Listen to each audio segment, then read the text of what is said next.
since the second half, really, how much they've really struggled. Charged with finding some stability from this guy. A big learning point from this year has probably been because I really like the detail and like kind of trying to crack the code in rugby and come up with this perfect system that's going to win every game, which isn't true, but it's kind of what you feel like when you're coaching sometimes. I think I probably got lost in the fact that the most important thing is driving an environment where people are competing in drills, in games, just everything is about competition. And I think when I reflect back onto the teams that have succeeded the most, they obviously execute their detail like that goes without saying, but it's almost like the more important thing is, are they just massively competitive? And that's probably my big learning. Like I need to drive more competition while still bringing that detail, but that's something that from when preseason starts, when that first whistle's blown, like that's got to be the point of focus in your messaging and how you drive the environment and what you're talking about with your leaders and that kind of thing. So the learning's a big thing. And welcome back to the next episode of The Journey of a Grassroots Rugby Coach. And today, my guest is Nick Piva-Giblett. Nick used to be the defence coach at Warringah Rats and also works with the Gen Blue program with the New South Wales Waratahs. I've known Nick a few years now. He's originally from Melbourne, and we talk about that during the chat. But we also talk about driving competition through training, trying to process the imposter syndrome that all coaches have, also trying to identify different learning styles in our players and how we can use that to help develop and get the best out of our players. How do we give feedback? And there's no right way to do things, but there's definitely a wrong way. This is a really good chat. Nick and I could have spoke for hours around some of this stuff. As always, give us a thumbs up, leave us a rating, leave a comment, pass this on to anyone you think will benefit from it. But most of all, sit back, relax, and enjoy my chat with Nick Piva-Giblett. This episode of The Journey of a Grassroots Rugby Coach is brought to you by Bull and Bear Crew. Bull and Bear Crew is a range of men's skincare products. There is face moisturizers, face mist, body wash, beard wash, shave oil, and moisturizer. They come in a 100ml pack, aluminium bottles, so they're safe for traveling. You can use them check-in your baggage. They also come in larger at-home bottles. All bottles are refillable, reusable, and recyclable. You can buy refill pouches to refill bottles you have at home if you don't want to purchase bottles from Bull and Bear Crew. They've just been released.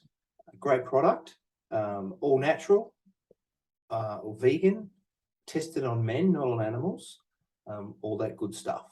Recyclable, reusable, and refillable, so you can use them over and over and over again. Go to their website, check them out, www.bullandbearcrew.com. Place your order. At the moment, they're only shipping within Australia, but keep your ears and your eyes out to the website. They may be able to extend the shipping at some point in the future. Please enjoy this episode. He can't find it.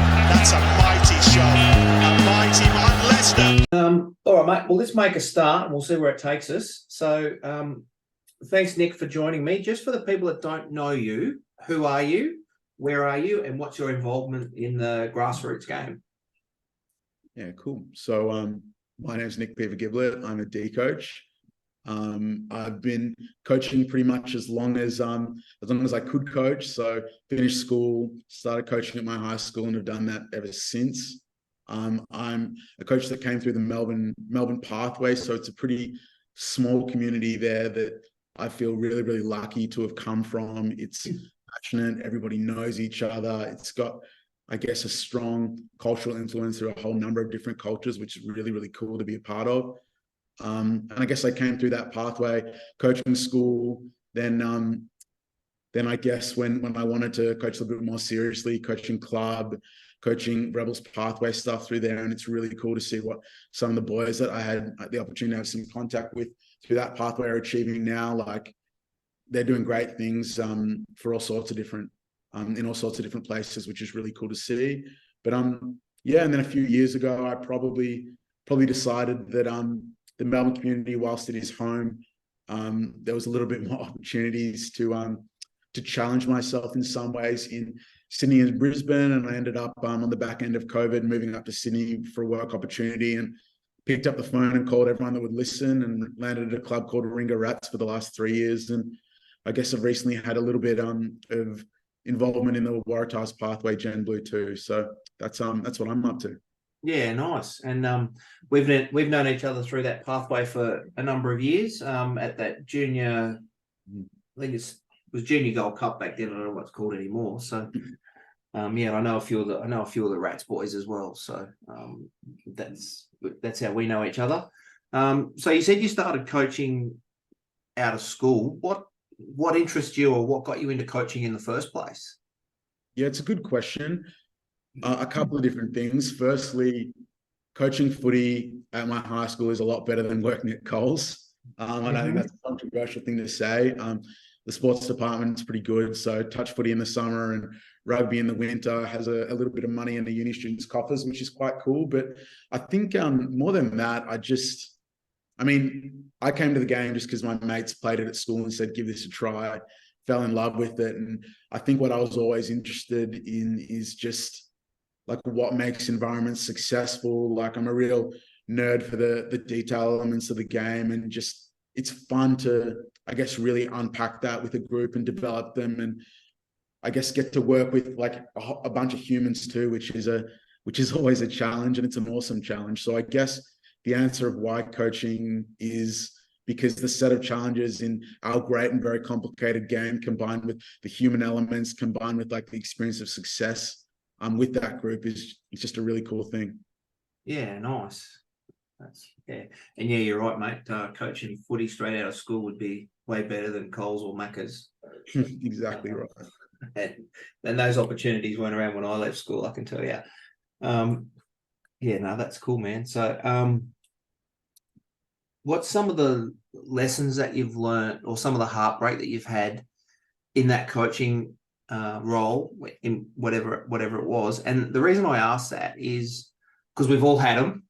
And a lot of young coaches, like coaches new to the game, they have those heartbreaks or the disappointments, and you talk to them, they go, no, that's it, I'm a shit coach, I'm no good, blah, blah, blah, and they throw their toys out of the cot and they walk away. But the good coaches and the guys that stay in the game a long time have those, they go, yeah, that was pretty crap, but they learn from it and they grow from it and they build from it and they continue through. So it's just about letting these coaches know that bad stuff happens and we get shitty results and shitty things happen to us, but when we grow from it, that makes us better coaches as well. Yeah, definitely. Rugby and sports is really weird one, because you get this quick feedback loop of how you're going week to week, and then this kind of season-long feedback loop. And I guess when you're working, I don't know, as an accountant or in marketing like I do, like the feedback loop it's not, I guess, as quick, and you can just end up in, like, coming off this year as an example, like we've had a year with like a lot of heartbreak, and to be honest, like still definitely hurting from that, and I guess not getting the results that I wanted. And I guess it's been tough to process, like it still is. It's not the only year I've had I've ever struggled. I think if you are constantly challenging yourself, as all coaches and players of any sport do, like it's just inevitable. But I guess processing it has been tough. It's been a few weeks now. In the moment, I guess I kept reminding myself that that there's more wins than just the results on the weekend, which of course you want to win games. Like that's probably why we coach, because we're competitive people and that's the way that we choose to compete. But there's more wins than just that. There's helping guys get better. There's helping guys make higher grades and compete at higher grades than they have been at the past. There's, like, particularly in the shoot shield, there's setting guys up for professional opportunities. And we've already got a few guys that I know have got some cool stuff off the back of this season. And hopefully a few more I'll find out about sometime soon. So yeah, I think and then after that, it's just like reflection, and just seeing how you can turn that into something. Like my big learning point from this year has probably been, because I really like the detail and like kind of trying to crack the code in rugby and come up with this perfect system that's going to win every game, which isn't true, but it's kind of what you feel like when you're coaching sometimes.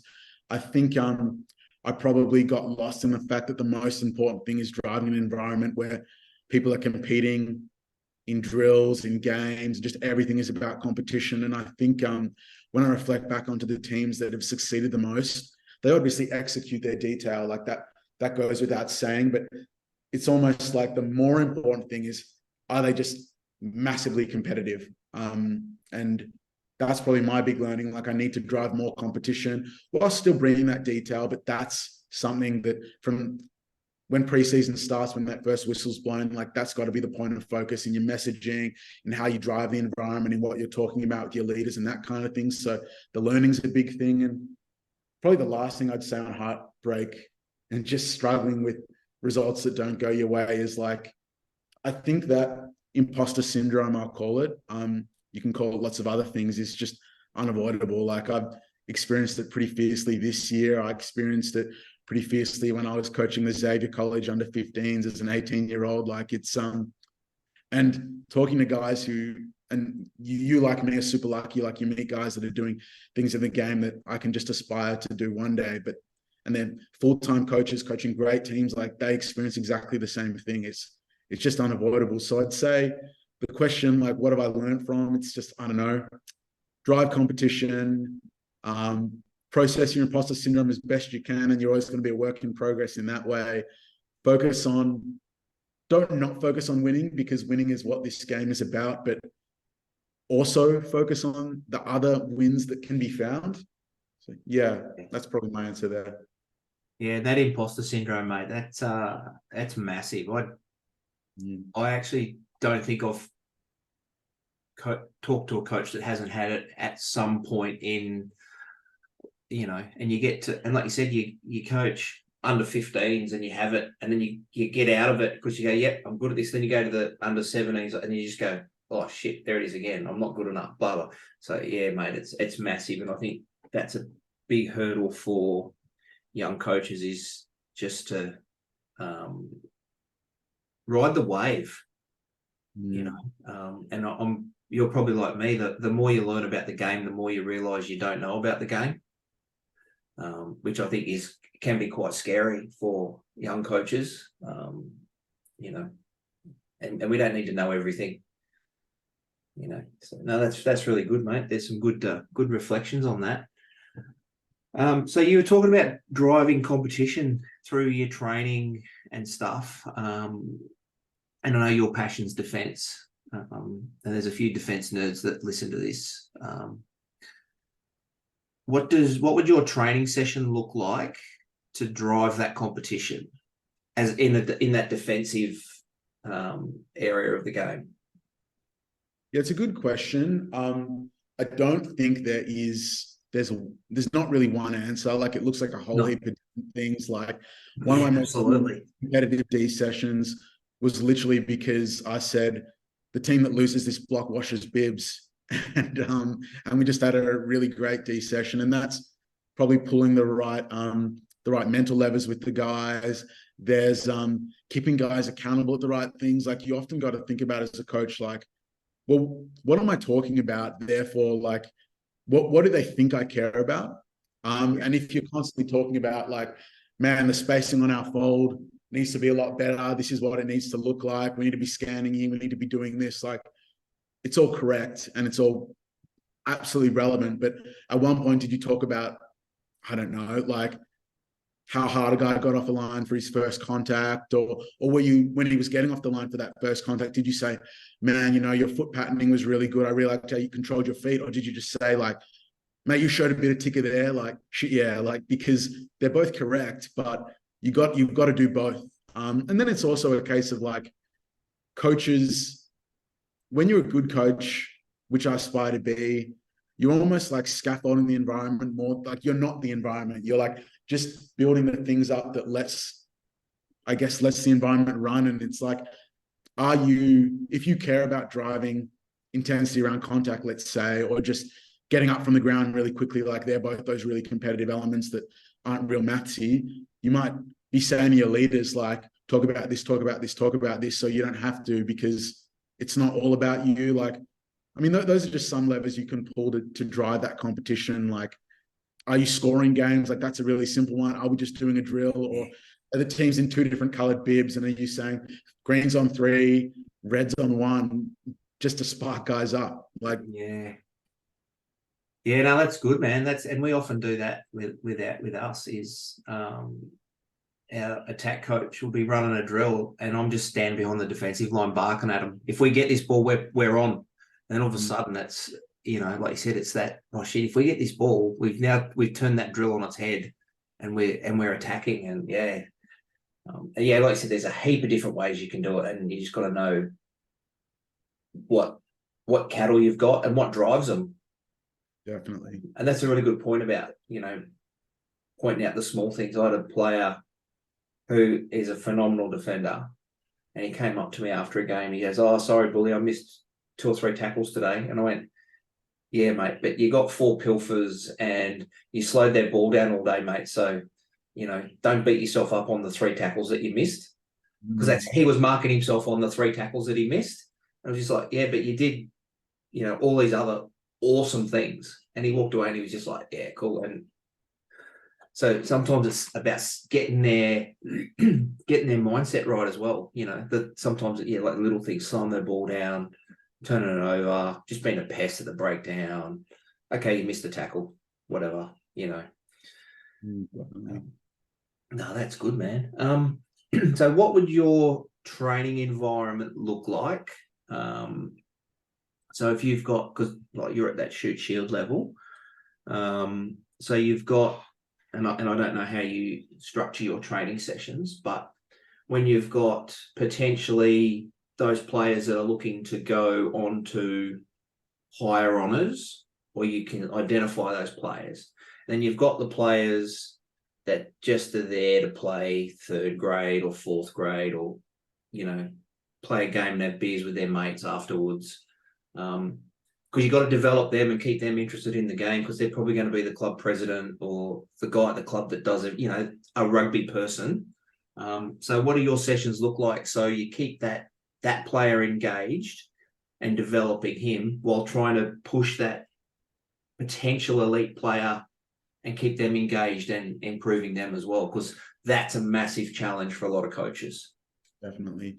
It's such an interesting one at this level, because you get a really weird mix of personalities. So I guess to let you know how the environment works is pretty much every shoot club will split into what you call top squad and lower grades. And by that, I mean, like, there's effectively 2 clubs. One is 1s and 2s who are bibbed up into 215s, which makes running training pretty easy on a Tuesday, Thursday, and potentially Monday, depending on what your Monday looks like. And then lower grades are out on the backfield, 3s and 4s, and then Colts tend to exist separately. And guys flow in between those depending on club policy, but they almost function as separate clubs. And the clubs that do it really well have clear policies and tactics in between those grades. But that tends to be how it works. And I guess, but in preseason, it is pretty mixed. And so I guess the approach I kind of took is, like, I do a lot of flipped learning stuff to get my content out, because I don't want to waste time chatting about content when guys are there, because that is drill time. I send that out to everybody. Certain 3rd graders are bloody good football players. Like, they're really good. It's just maybe God hasn't blessed them with I don't know, like they're a second rower and they're 6'1", which is on the street. You know, they're not a small bloke, but they're not going to compete against like 205 centimeter tall Andrew Davies or someone like that.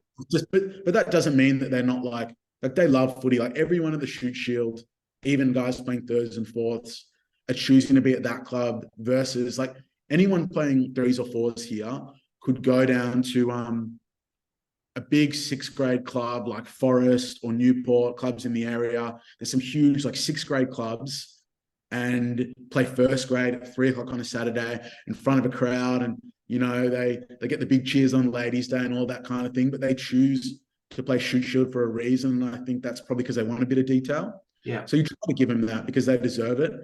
In terms of like top squad and what they want, like, it does differ. Like, you get a guy like Richard Clift, who's the little brother of a guy called Will Clift, who spent a long time in Melbourne. You might have come across him. and Dickie Clift has what club's he at? Anyway, he's got a contract over in England playing in the championship, which is awesome, like full-time contract. Like he got that partly because he played good footy through the Rats. And I think they're a feeder club for Leicester, and Dan McKellar keeps his eye on Sydney, and he's English qualified. So it was multiple factors got him there. But the point being, like, he wants detail. Like he wants me to like clip every tackle and be like, I guess when I talk about ball defender, at least how I'm talking about it now, like your role when you're that first tackler in defending the ball, it's as simple as win the race to space, which means you want to hit gut or lower. So hit that space under the ball, like win the race to that space. That encapsulates our line speed and where we want to hit. And there's obviously technical cues around what your step looks like and what your strangle looks like. But I won't go into that. So that's number one. Then it's finish on top. And so he'll want me to go through every single tackle and be like, we finished on our side here, we finished on our top here, and we got back, we got big really quickly, back in game really quickly, like tick for you, no tick here. Like he wants that level of detail. A guy like, I'll use Seb Wildman as an example. Like Sebi, I think played 2 games for the Reds like 3 years ago, at the start of the Brad Thorne era. And he's I think 30 now, and he's just like, he just plays footy because he loves footy. Yeah. And if I sent him that, he would never respond to the text message, and he'd probably roll his eyes at me when he sees me. And I guess like what he wants is if I see that he's out of system, and maybe like a light chat before training, like he's a good fella and he loves rugby and he does love detail, but he's just at a different stage of his journey, so he wants something a little bit different. And then from there, there's guys like look, I've got a hooker called Wes that I've coached for a few years who should play Super Rugby. He's a freak. Like he's just like, he was number 1 for meters post contact in our team this year, number 1 for carries, just a tough unit. And he doesn't learn through, like if I send him a message with 3 coaching points and a couple of clips, like he doesn't learn well that way. Like he'll want me to pull him up at the gym and just chuck him on our phone and just chat through them. And so I guess like giving guys what they want, you identify different learning styles, you identify actually what they want out of footy. And maybe as a coach, like you got to strip your ego back and being like, man, like he actually doesn't need me barking in his ear about that. Like he's not about that life. Yeah. So I don't know. You just kind of find what motivates the athletes and give it to them. And it's not always attached to talent. It's sometimes just attached to like what makes them tick as a person. Yeah, and that's a really good point about having to check your ego because, like you said, some guys just want to turn up and play footy. Yeah, at all levels. I don't need that noise, and then other guys are like, 2 minutes after the full-time whistle, they walk up and go, can you give me some feedback? Mate, just chill for a bit, eh? Like, yeah, and especially like in Melbourne, as you know, is that big Pacifica community. A lot of them don't learn like that. You just got to show them. And you send them all that stuff and they just go, no, I'm not interested. I just want to play footy and just correct the things that I need to correct. No, that's a really good point, mate. Just getting to know how people learn too. I think that's a massive challenge in coaching. Just working out, you might have, 30 guys in your squad or 60 or whatever you've got there. And each of them are all going to learn different things, at different times and different ways. And you got to try and think outside. You might send the same information 5 times to the group so that everybody gets that, that style of learning that they're up to. And the other guys, you just got to walk them through it and go, this is what I want you to show them what you want them to do, and they're away. So that's a good point, mate. Really good, massive point. Sort of flows into the next bit around player feedback. And I know there's heaps of different styles and ways around the feedback, and different theories. And no, feedback doesn't get given like it did when I played. I can tell you that right now. So when you're running a drill or a defensive session, what does do you give feedback during the session? Do you co-coach with someone else and one's given feed? So how does that sort of look for you? And then we'll talk about like post training or post game feedback? Yeah, definitely. The short answer is like we always have a couple of coach at each drill, and we probably go that perfect linear, like a guy runs it and then a guy is sitting behind each end running feedback kind of thing. But it tends to probably be a little bit more organic because shoot is this weird level where it's not quite professional and it's not quite amateur. So it's probably like a blend of that stuff in a lot of ways. Like, what would I say about giving feedback? I mean, the biggest thing with feedback that a lot of people probably miss is, have you defined what success looks like first? And by that, I mean, like, I don't know, like if you're not really, really clear and simple, and there's not a one-line answer to what your breakdown compete policy is, then how can you turn to a guy and be like, mate, what were you doing there? Like, there's always a little bit of like there's grays in footy, and there is certain things. I call them footy decisions when I talk with players, and they go, oh, but what about if this and this and this happens? And like a scenario that would never actually happen but could happen. And I go, well, it's a footy decision. What do you reckon? And usually if your principles are good, they'll give it to you. But I think the first thing with feedback is define success. And if you really clearly define success, like often I'll just send clips and be like, mate, what do you, like I call, what's a good example? Like inside the ball, like hunt defender, like I just call them hunt defender, pretty basic. Some people call it shark. You just message them a clip and say, what do you think of your work at hunt here? And if you define success really well, they'll usually give their own feedback. Nice.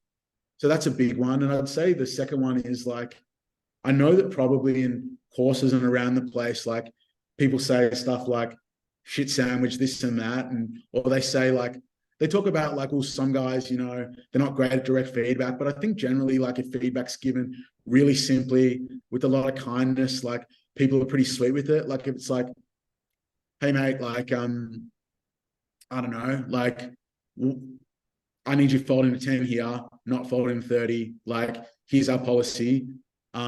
We just need a little bit more from you there. If you say it exactly like that, guys will be like, that's pretty reasonable, and they'll move on with their day. If you say like, I don't know, if you're giving scrum feedback and a guy's setup's crap, and you say to him like, oh mate, you're doing a really good job. Like, I'm loving the energy you're bringing, this, and this. I just need you to work on your setup, but I'm loving the energy you're bringing. You'll probably say like, I don't know what the fuck I'm meant to take from that conversation. Whereas if you just and you say it with respect, it's usually pretty sweet.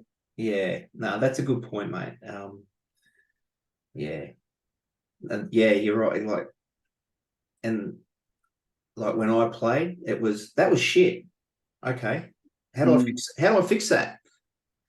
You know, like you said, look, if you've said that to that prop or that lock or whoever, and he just goes, I don't actually know what I'm supposed to fix there, but I've got good energy. You know, it's not going to win me any scrums, but I've got good energy. No, that's really good, mate. That clear, concise stuff. Awesome. What about, is it very similar for post-match or post-training sessions? Is that feedback look similar? Yeah, it's a good question. I'm not really a big believer in anything post-match, to be honest. Yep. Like, I just think it's a waste of time. I think like emotions and egos are often at play, and like if you've won a good game, it feels like everything was good. If you've lost a game badly, it feels like everything's bad, which is never true. A lot of the time people are sore, maybe they want to have a drink, maybe they want to kiss their girlfriend. Like I just like, and I've even seen some coaches that I deeply respect and are bloody good coaches do this. Like they'll launch into like, our week's got to be better. This has got to be better. We got to do this like after the game. And I just think it's all just like water off a duck's back, and like nothing's really retained. Like I think all they'll probably retain from your post-match stuff is probably inflection. So if you're like disappointed, but we got to do better, they'll take that. Or if you're pretty happy and excited about the next week, they'll take that. But that's it.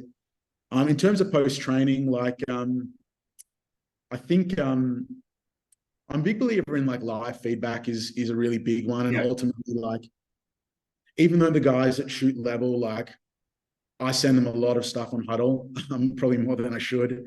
But I think whether they're most engaged is when they're in the environment, because they might have uni, they definitely have jobs. A lot of them have families. Like post-training feedback, it's probably hard to expect a lot of. Post-game feedback in terms of when they've actually left, like I usually like my approach is usually I'll try to review most of Sunday afternoon and get something out on Monday morning. Yeah. We'll do our team review, which I'll present the deep part of our team review with stats and a couple of clips, plus some other clips on Huddle for them to view on Monday. And then after training on Monday, I usually go home and stay up pretty late.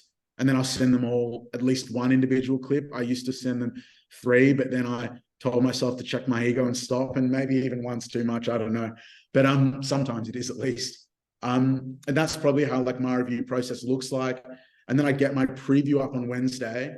Yeah. And as a D coach, I almost feel like I have a quick 2 minutes to present in preview on pre-Thursday training, but I almost feel like my week is mostly done on Wednesday because you can't do contact on a Thursday. You'd be insane too. So I don't know. I feel like my work's done then. And then Thursday, I just bring the energy as much as I can. Yeah, nice.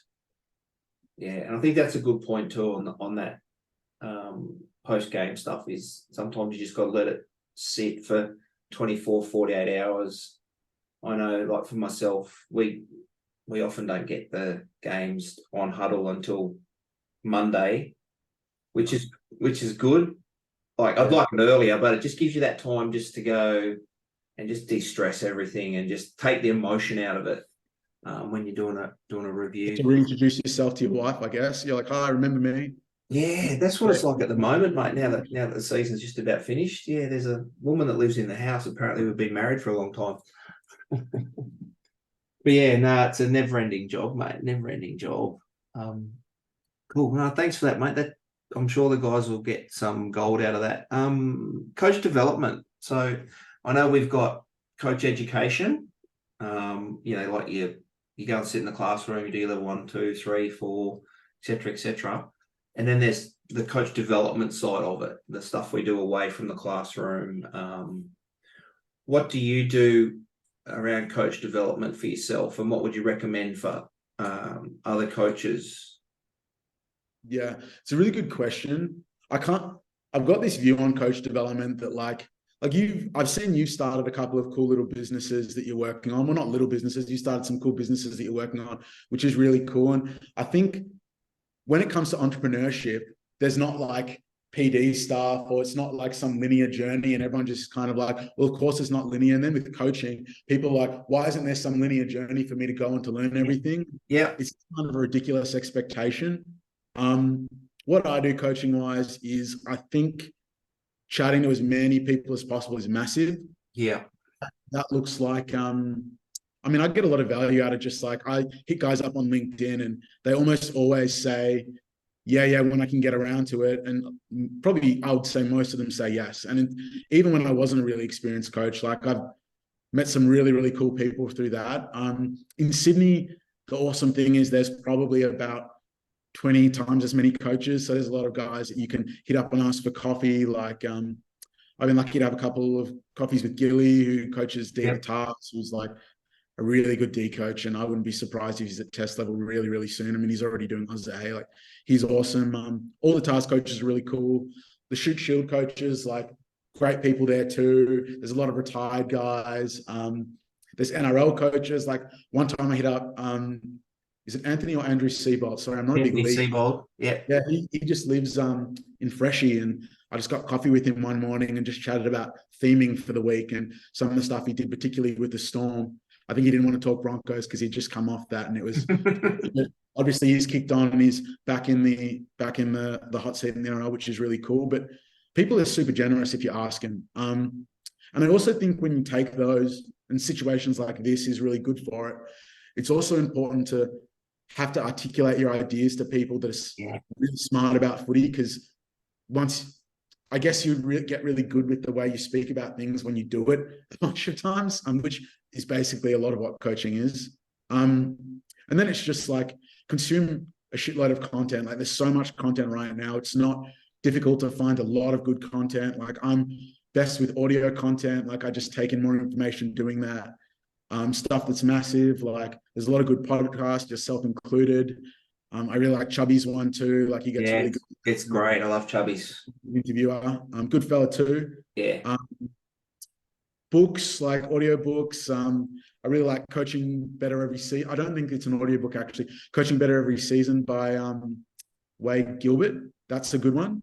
It's just on like your process of running, like, I guess that feedback loop throughout your season and just process full stop to run a team. Like that's really good. I like The Talent Code on growth and mindset. That's a really good one. I actually jotted a couple down. I think it's important to get outside of footy too. Like I think you'd be nuts if you just consume footy content because there's so much good stuff out there. Like I don't know. I like those kind of poppy economics pods, like Freakonomics, Planet Money. Like I think in sport we think about data in a really unsophisticated way, and by that I mean like we'll look at a week of what happened, and then we'll say, well, my learning here is we're bad at tackling. But if you went to anybody in any university or laboratory in the world or whatever, and you said to them, I have one data point to present to you, they would say, go away and come back with 2,000 data points. Yeah. So I think that's a big learning from those kind of economics/stats pods. I like a lot of that stoicism stuff that's around now. I think that's really cool, and I'm not great at it. I'm not great at that way of thinking about the world, but I aspire to be. Yeah. That stuff's good. I like perception action pod. Like that's a really good one on just I guess perception action coupling and just I guess the psychological approach to teaching sporting movements and sporting actions and sporting decisions. Like that's really cool. And yeah, I think it's just a case of doing a lot of it and not getting too busy for it, which sometimes I'm definitely guilty of. Like you're into the season and like I stopped watching any footy except my team and the team I'm about to play, and I stopped learning and I stopped reading and I stopped asking people for coffee, and then like 6 months go by and I kind of look at myself and I'm like, man, I probably didn't do as much learning as I should have. So keeping that is a big one too. Yeah, and that's a really good point about just talking to people. I know when I started many years ago, I'd never ask another coach for an opinion because I'd think, oh, this guy will think I'm a dickhead. Then, like you said, once you've got a little bit of experience and you ask those guys, they've been exactly where you were. And like you said, 98, 99% of them are quite happy to, sit down and have a coffee or, and sometimes it's hard because you just got to make everything fit in with what they're doing and but if you're persistent. But yeah, that speaking to everybody you can get a chance to talk to, you just talk to them. I mean, I'd almost say it's like a mental framework thing for me. Like coaches all have a little bit of ego about them, like not in a bad way, but if you ask them, can you talk about this thing that you're really passionate about? They're not going to say like, what a punish. Yeah, I can spare a coffee with you. They're probably going to say like, fuck yeah, I'd love to talk about theming. I'd love to talk about like this obscure like breakdown principle that I think makes a difference. Like they love it. Yeah. Oh, mate. And I think that's one thing COVID did do. It opened the world up to, because there's all those online seminars and courses of people from all around the world. And I've caught up with a few of the people like through that and just had these chats around, what were you talking? Explain what you were talking about there to me. And like I said, everyone loves talking, especially if they've got something a little bit obscure they want to try and get out there. I'll talk to anybody about it. No, that's really good, mate. And yeah, the point that we should never stop trying to develop as people anyway, but as coaches, because the game changes so much. And I think, and we've both coached in the space where you get the parents on the sideline giving advice to young players, and you go, yeah, mate, you played the game 15 years ago. The game's changed in the last 3 years, let alone since the last time you played, and you're not even given the right advice. So make sure you keep yourself up to date with what's out there. And the only caveat I will say on content is make sure you know what you're looking at, because some of it's crap. That's you know what I mean? Like, and you've probably seen it too. You go and you watch a coach and you go, oh, you saw that drill on YouTube, which is fine, but know how to regress it or progress it, or, like these under eights aren't going to be able to do that drill. What are you actually trying to do? But there's some phenomenal stuff out there now. My mentality on footy is like, there's not one right way to do things. There's a lot of right ways to do things, but there's definitely a wrong way to do things. Yeah, mate, and that's a really good point. Like I've had, I've had people contact me and go, "Oh, I listened to the interview you did with such and such, and I didn't actually agree with them." I went, cool. Because if we all coach footy the same way, it's a boring game of footy. Definitely. Like you said, there's no right. If it's working, it's right. But yeah, so be brave and try and do stuff, because you don't want to copy everybody else. Definitely. It's been a really funny experience being up here, because I've got to coach with some people that frankly have done a lot more in the game than me. Like, I mean, DY's like, I got to coach with a guy called Scott Fardy this year, who you definitely remember, and like we'd like argue about how to coach certain things. I've coached with Jeff Tuvey for 3 years, who's obviously like won the NRL as a head coach, and like we disagree on just about everything. Great man, but just I don't know, loves it. I like bickering with too. He's a great fella, but and it's just I don't know, like it's a very surreal thing, and you learn so much through those healthy conversations too.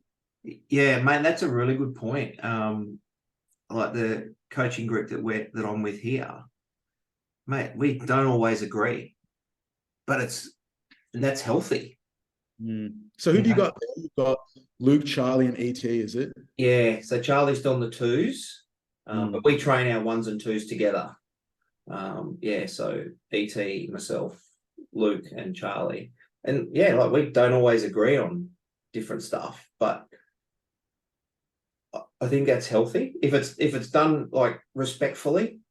Definitely. Or like I'll go to Luke, and because I do the D sometimes, I'll go, "What do you think about this?" And he'll go, "Well, if we run this, we've skinned it." And then he'll do the same to me. "What if we run this?" And I'll go, "Mate, in 3 phases, I'll shut that down," or whatever. And then that conversation generates through, what you think and what I think, and somewhere in the middle, we find that common ground, and we both learn something from it.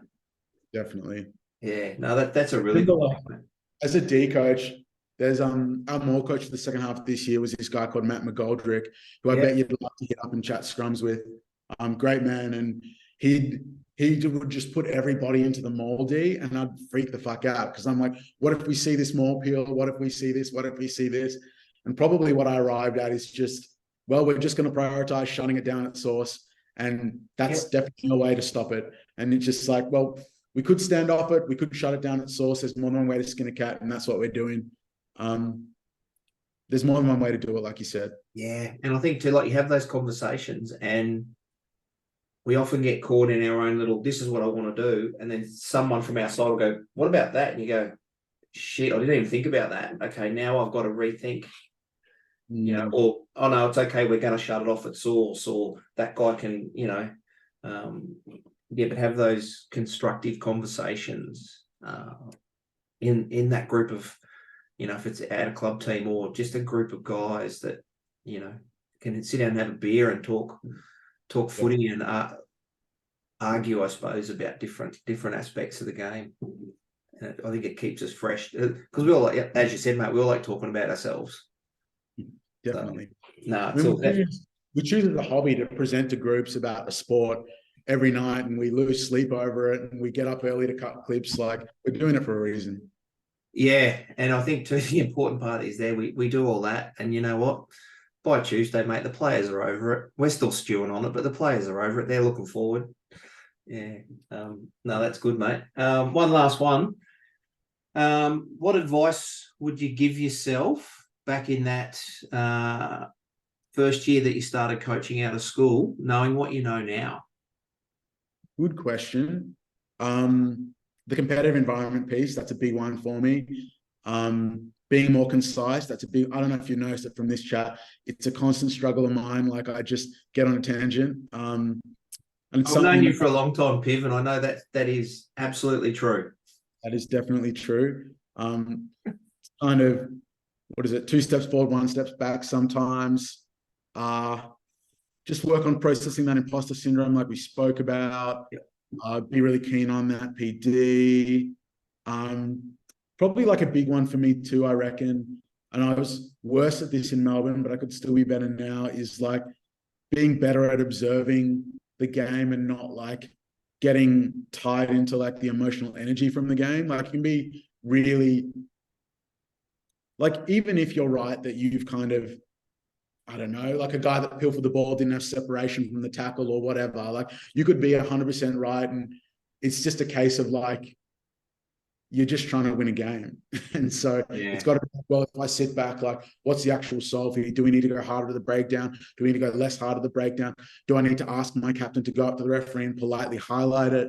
Like, what's the actual solve here versus just like getting attacked, like just sucked into like what's going on in front of you?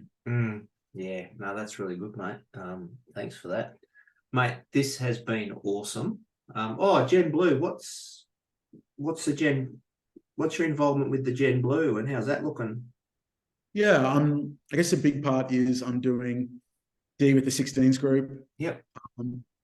Really good group of kids. Like I won't say exact names because they are obviously minors, but like a lot of sons of guys that have done a lot in the game, which is really cool. Yeah. It'd be cool to see their lineage go through. A lot of great guys. Like this is probably the last stage that guys will play in the NRL pathway and the union pathway. So there's like more talent you could poke a stick at, which is super exciting. And yeah, we're just I'm just throwing some different D concepts at them, trying to get some alignment, like teaching them some main things to care about, challenging them in some ways. I'm coaching with a guy called Sivo, who's one of the senior coaches at Joey's, which is probably, along with Nudgy, the #1 rugby school in Oz, which is cool to, I mean, he speaks about the place like it's the best thing since sliced bread, it's cool to see someone have that kind of passion. And with another guy called Wombat Rugby, who I'm sure you've seen on socials. Yeah.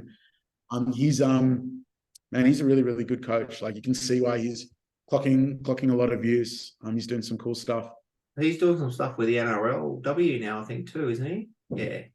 Yeah, I think like a lot of guys that are aspirational, you're probably just looking for like, you want to enjoy your coaching and take on cool things, and you're kind of like, well, what's the opportunity that maybe gets me the opportunity to think about rugby full time. I think maybe that's the thinking there for him. But so he's simultaneously doing the St. George Illawarra girls. I think he does skills there, and then he does set piece and breakdown with us. Yeah, nice. Yeah, no, I follow him on socials. Yeah, he's put some good stuff out there. He gave this really funny preso last week that I had a big chuckle about, that it was about like being intimidating at the breakdown. And he had this this clip of just like 50 Cent like pulling some guy that had come to take his daughter for a date into the other room and staunching him. And I don't know, I cracked up at that. So some cool little mental triggers for the guys. It's quite funny. Yeah, nice. Mate, this has been awesome. I've got some notes here, and when I re-listen to this, I'll definitely get some more out of it, mate. As always, it's we could sit and chat rugby for hours. I really appreciate your time, mate, and good luck with the Gen Blue stuff. That kicks off in a couple of weeks. Yeah, we training this week, camp next week, game the week after against the Brumbies, and then the week after I get a free flight back home, which is quite cool. Nice. I think I'm away by then. So, where are you off to? The World Cup? Yeah. Oh, good. So, mate, awesome. Thanks for your time, buddy. Some time, mate. We'll chat soon. Yeah, man. Move off their own ball. That is monstrous. Being held at the back by the foot of Ben Norman, kept in, and England marching it on. Will they get a penalty?